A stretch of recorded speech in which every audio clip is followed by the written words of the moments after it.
Now we're delving deeper into the latest Bloomberg exclusive survey that shows the business world believes China may allow the yuan to appreciate by the end of the current quarter.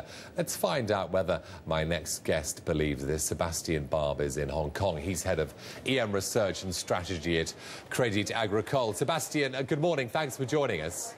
Morning. Do you believe, as many do in our Bloomberg survey, that China will allow its currency to float by the end of the current quarter? Yeah, actually, this has been our call for a couple of quarters now. We do expect China to begin to appreciate its currency, not a very big one-off revaluation, but the resumption of the step-by-step appreciation we've seen before 2008, not because of the external pressure, but because we believe PBOC needs to do the appreciation in order to control domestic liquidity and the risk of a property bubble and inflation in particular. Why would a slow appreciation be preferable to a small one-time rise? I mean, if you want to cap the hot money inflows, it's better to do a big one-off. But politically, it's very risky because if you do 5 to 10% one-off revaluation, the exporting sector is going to feel the impact very strongly. And it's very clear that the policymakers are likely not to want to take this kind of risk. And remember that in 2 years from now, we have a huge political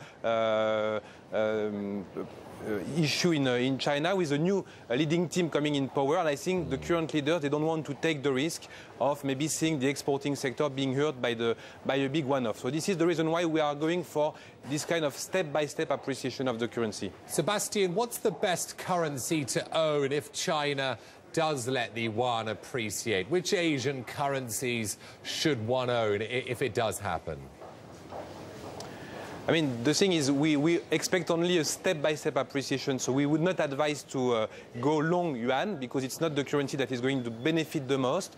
We would like maybe to go on the Korean won, to go on the Indian rupee, to go on the Taiwan dollar, and maybe on the Malaysian ringgit. The Malaysian ringgit is interesting because it's pegged to a basket, a little bit like China used to say it manages its policy. And if China moves, I think the market is going to expect maybe the ringgit to benefit. So ringgit, I think it's a good way, together with the won and the INR, to benefit from a possible Chinese move happening this quarter. Big data on Thursday out of China. Sebastien, of course, GDP.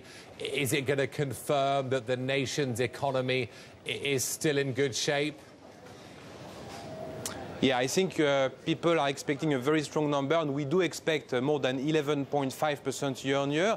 Be careful, this is partly because we have a low base last year, so it's partly misleading, but still the bottom line is economic growth is still very strong, and it's still fully consistent with the step-by-step appreciation together with increasing interest rates and increasing reserve ratio in the next 1 or 2 quarters in China.